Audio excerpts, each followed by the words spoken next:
صباح الورد والفل والياسمين، احلى صباح على احلى متابعين. النهارده احنا فين؟ احنا في رويال جويل، احلى وارخص واعرق فندق في اسكندريه. هوريك الفندق من جوه وهنشوف ان شاء الله الاوبن بوفيه، وهنشوف لو في غرف متاحه هنشوف الغرف، وكمان هوريكم قاعه الافراح. يعني هنعمل جوله جوه الفندق بالتفصيل. استنوني، الفيديو النهارده فيديو طويل وممتع، ما تروحوش في اي حته. احنا هنا وصلنا لباب الفندق اهو، يلا بينا نطلع ونبدأ جولتنا مع بعض.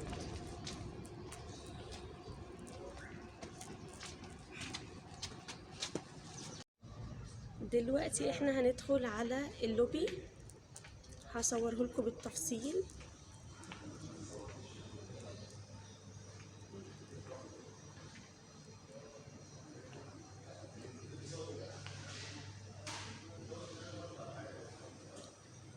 المكان طاقته الإيجابية عالية جدا، طاقته الإيجابية عالية جدا. مكان منظم وشيك وعريق، يعني قليل قوي لما تلاقي مكان شيك وحديث وفي نفس الوقت عريق. تعالوا نكمل جولة في اللوبي.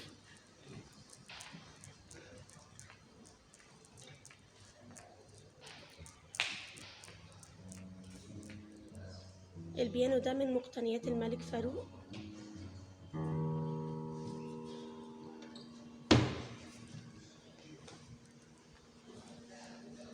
تحفة أثرية فعلا، مكتوب عليه مقتنيات الملك فاروق.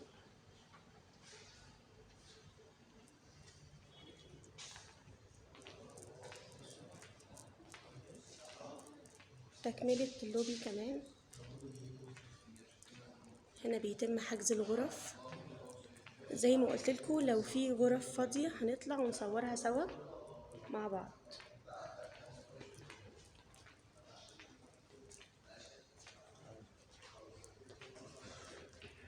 هنا الأسانسير،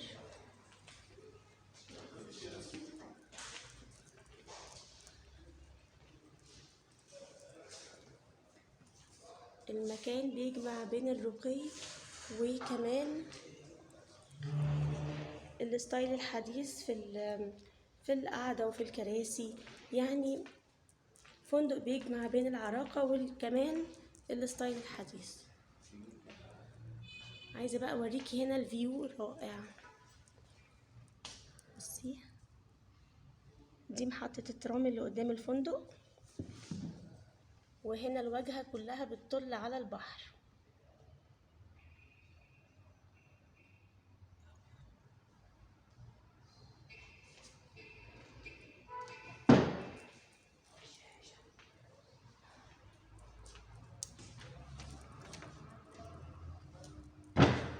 عايزة احاول افتح لكم الشباك عشان تشوفوا الفيو بالتفصيل.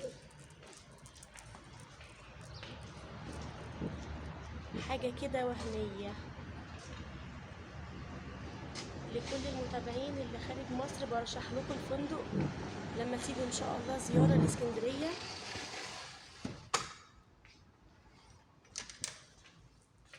تعالوا نكمل كمان بقية اللوبي، ودلوقتي هندخل على الكافيه. قعدات الكافيه فيها كنب وكمان فوتيهات وكراسي عادية، يعني اللي يحب يقعد على كنب مريح او فوتيه زي ده مثلا. صدقوني الفيديو كمان الصورة ظالمة المكان.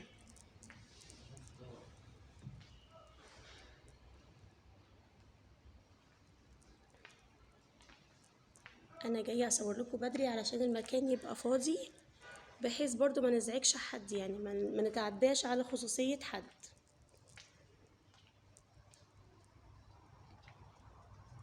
ودي الجاتوهات اللي ممكن تتقدم في الكافيه. طبعا الشيفات على اعلى مستوى.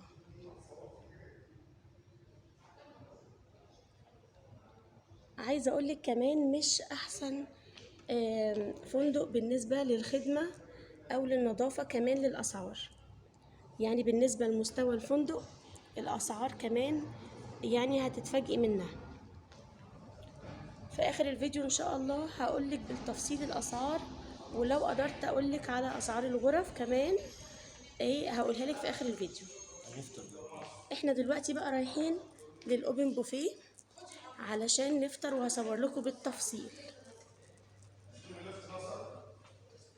شايفين ما شاء الله المكان زي ما بقولك طاقته الإيجابية عالية جدا فعلا، يعني كله طاقة إيجابية.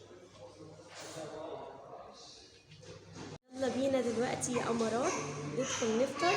احنا دلوقتي قدام القاعة اللي فيها الأوبن بوفيه. هوريكم المكان بالظبط. ده شكل الترابيزات. مش عايزة بس أصور ناس قاعدة يعني عشان برضو ما تعداش على خصوصية حد، فحاول أجيب لكم المكان اللي فاضي. طبعا الخدمة مش عايزة أقول لكم الخدمة قد إيه روعة، والبشاشة بتاعت الوشوش بتاعت الناس اللي بيستقبلوكوا أول ما بتيجوا حاجة كده يعني فوق الخيال. يلا بينا نشوف البوفيه مع بعض ونشوف ايه اللي موجود فيه. الأوبن بوفيه ليه ميعاد من 7. هتأكد لكم مواعيد البوفيه من الساعة كام بالظبط. طبعا النظافة مش قادرة اقول لكم النظافة. شكل الاطباق اهي اللي على البوفيه.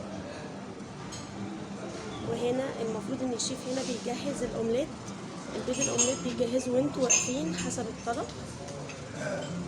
نظافة الحاجة طبعا اهم شيء، اهم حاجة في الاوتيلات اللي بنروحها نتأكد من النظافة.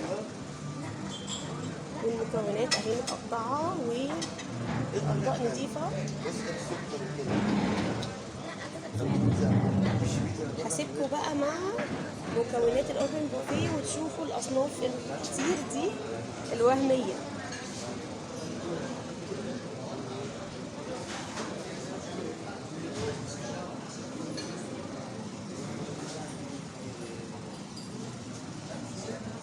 طريقه التقديم وتزيين الاطباق.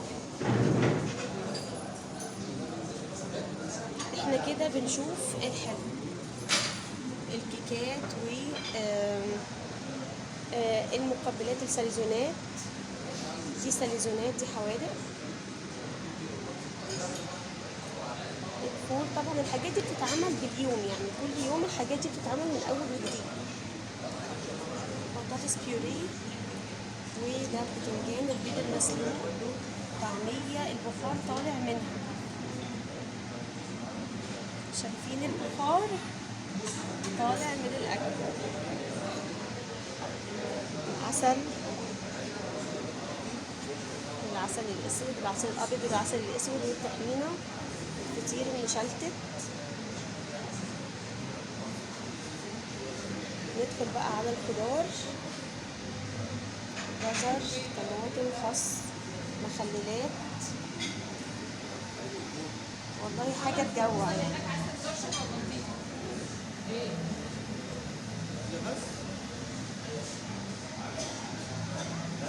البنجر لعشاق البنجر، بنجر بالليمون، سلطة حمص، دي الفروت سلطة، والجبنات بأنواعها، زبادي.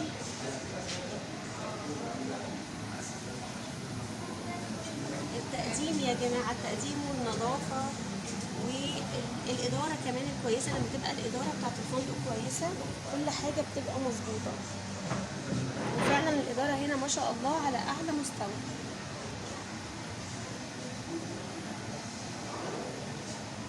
المربات أهو. نيجي بقى للمخبوزات. في عيش سن وعيش عادي وكرواسون وتوست بأنواعه، والعيش الكايزر. كل أنواع المخبوزات هتلاقيها.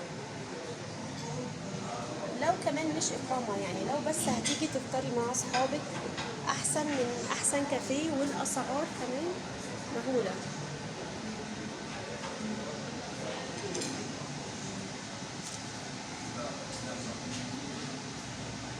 المكان خيالي. وكمان في كورن فليكس للأطفال اللي مش بيحبوا الجبنات أو الأكل التقيل بتاعنا، الفول والطعمية وكده، ليهم كمان كورن فليكس. وده شكل الأوبن بوفيه كامل، أنا جبتهولكوا بالتفصيل وكمان جبتهولكوا كامل. دلوقتي بقى الشيف هيعمل لنا الأومليت، وسر الأومليت بقى بتاع المطاعم. دلوقتي حطينا الزيت او سمنه، وبعدين هنحط ايه كمان؟ البصل. هنحط بصل.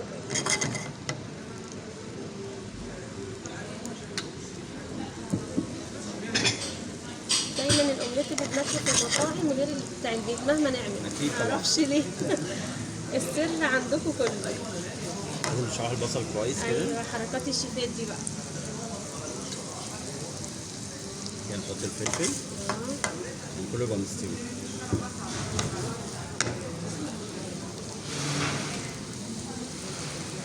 مشروم.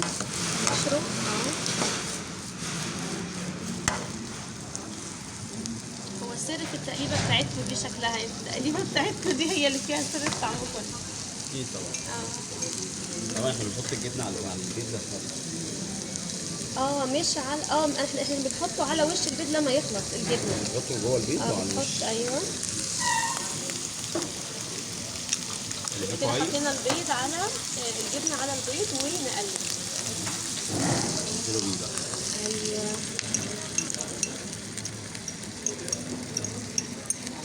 الريحه طلعت اصلا. سيبه بقى شويه كده. مش بتغطيه ولا حاجه؟ ها؟ لا عشان انا بقلبه.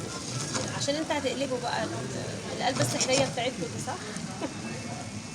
دايما انت تجيبي مثلا ايه اي حاجه سيليكون احسن. ايوه. عشان يبقى كله مستوي كويس. وتنزله من الجناب كده عشان تستوي من كل النواحي.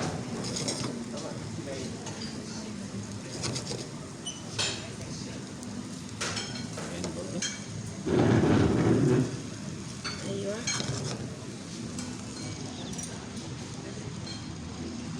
والمشروم ده المعلب، صح؟ هنحطه على النار عشان نطلع المواد الحافظه اللي فيه.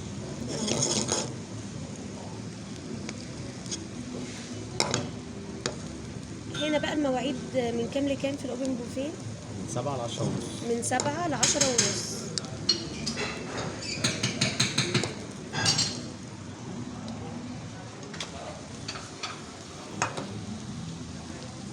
تسلم ايدك.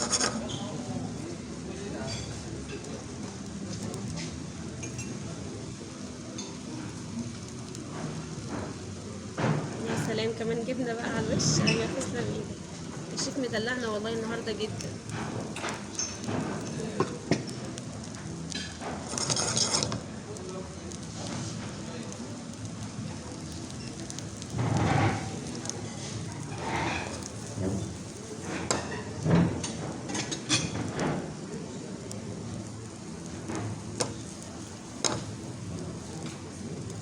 طبعا نديله قلبه كمان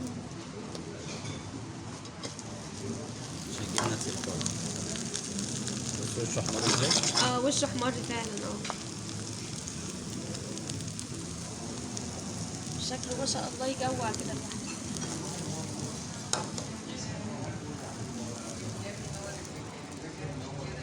تسلم ايدك يا شيف، شكرا.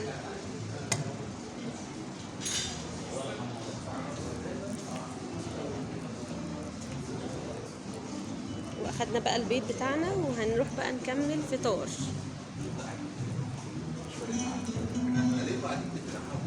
الموسيقى مع المكان الجميل ده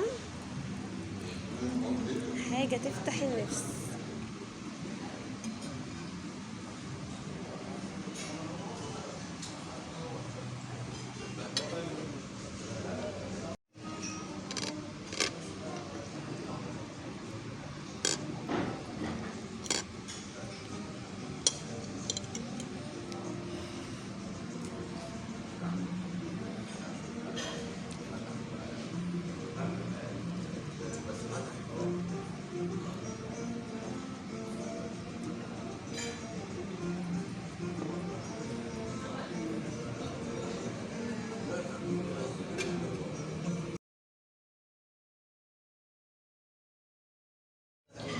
دلوقتي بقى بنعمل الشاي.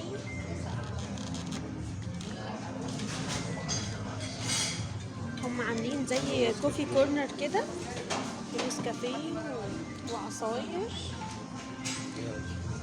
تمام.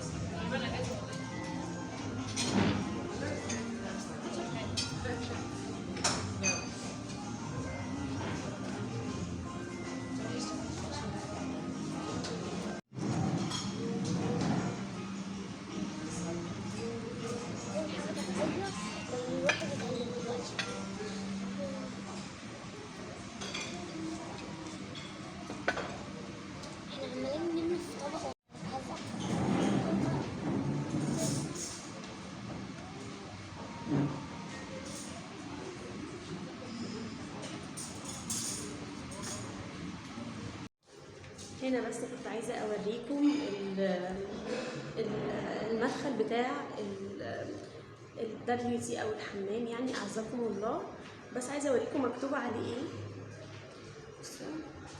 ده للسيدات، مكتوب عليه للهوانم، اللي هو ستايل الهوانم والبهوات والبشوات. وده البهوات. زي ما قلت لكم هو فندق عريق وحدثوه كمان، يعني عريق وحديث.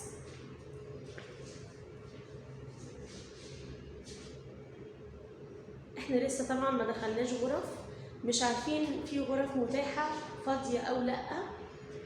لو في غرف فاضية هندخل ان شاء الله ونصور،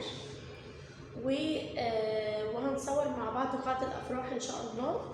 وهشوف برضو لو ينفع اصور في قاعة الجيم. يعني هناخد كده مع بعض تور سريع او فلوج سريع جوه الفندق. ودلوقتي بقى هدخل معاكم قاعة الجيم. تعالي بقى نشوف القاعة عاملة ازاي. ما شاء الله، كل المعدات موجودة وكل اوزان الحديد.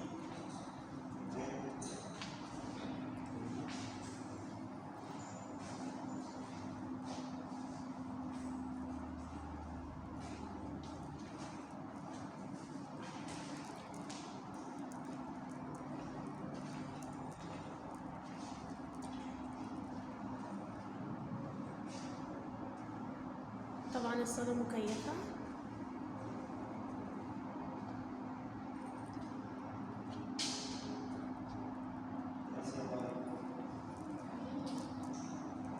مشايات طبعا بالكهرباء، احدث الاجهزة موجودة.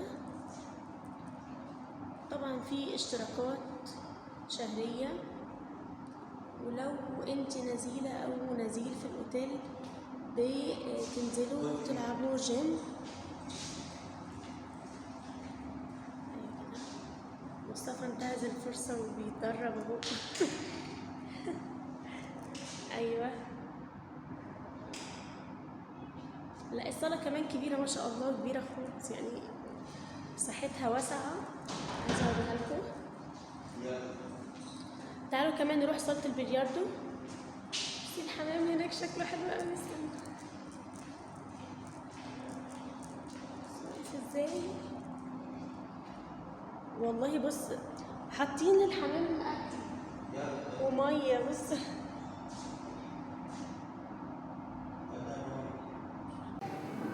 ودي اوضه البلياردو.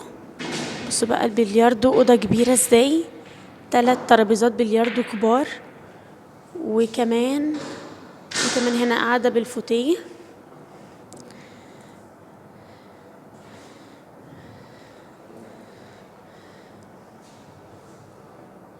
وفي هنا كاونتر.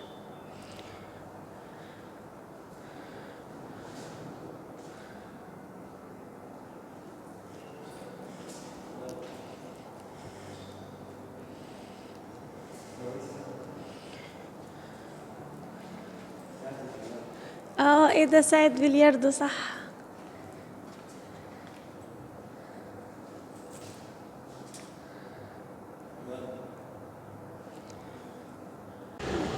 ودلوقتي انا هطلع اصور معاكم غرفة وسويت. هنصور ده وده، وفي الاخر خالص هقول لكم الاسعار ايه. سعر الاوبن بوفيه للفطار واسعار الغرف. كل ده هقوله لكم في اخر الفيديو.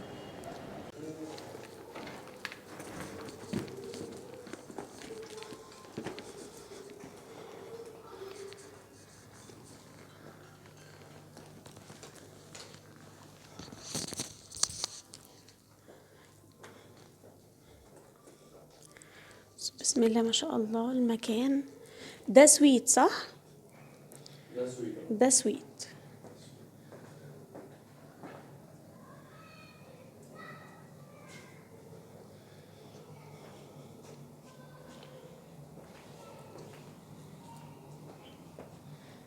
واو بص الشكل فظيع.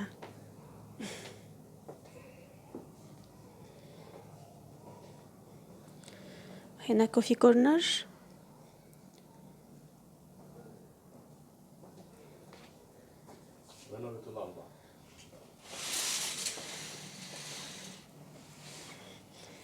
تعالى بص الفيو رائع هنا بص. ايوه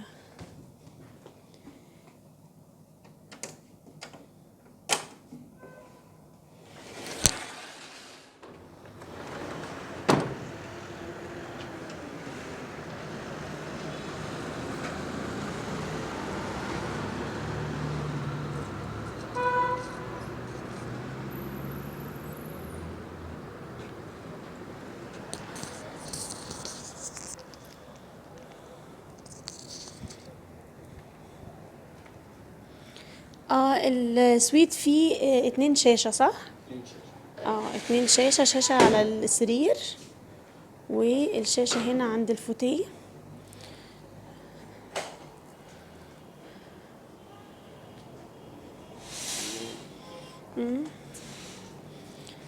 في ميزان كمان. في ميزان.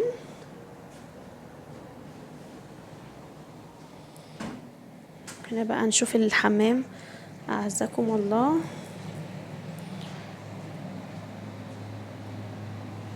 سشوار بقى علشان ننشف شعرنا بعد الدش، والصابون، ودي ليفة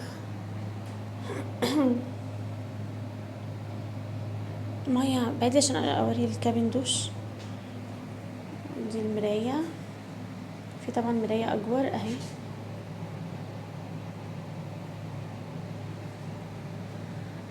وهنا الكابين دوش.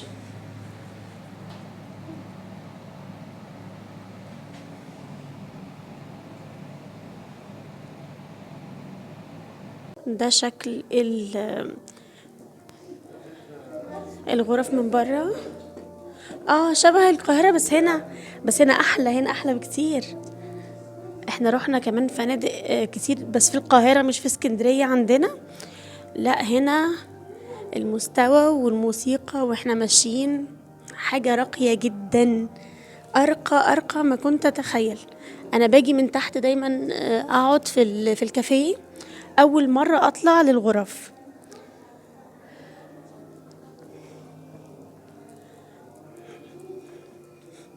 والكوريدور اصلا شكله راقي جدا. والموكات لو تشوفوا الموكات بصوا حاجة كده وهمية.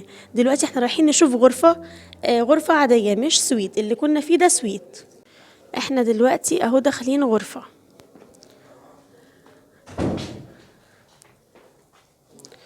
هنا طبعا المكان اللي بتحط فيه الكارت.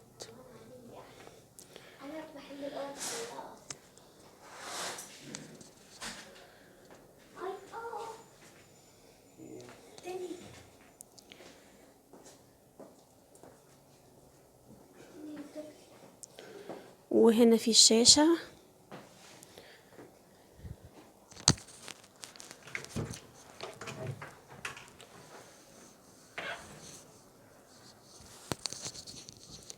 وفي غرف فيها 3 سراير صح؟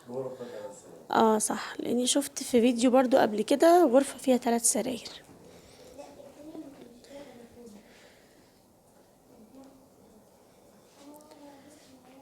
ده شكل الدولاب.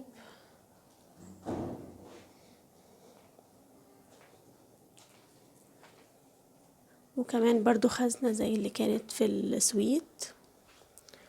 وورقة التعليمات. ودي التلاجة. لا بس ما شاء الله النظافة حلوة قوي كمان. دي غرفة دبل.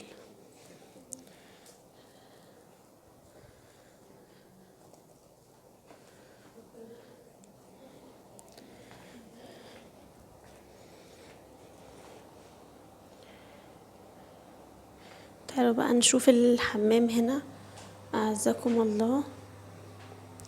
كمان في السشوار والصابون والشاور اللي عليه اللوجو بتاع الاوتيل اهو.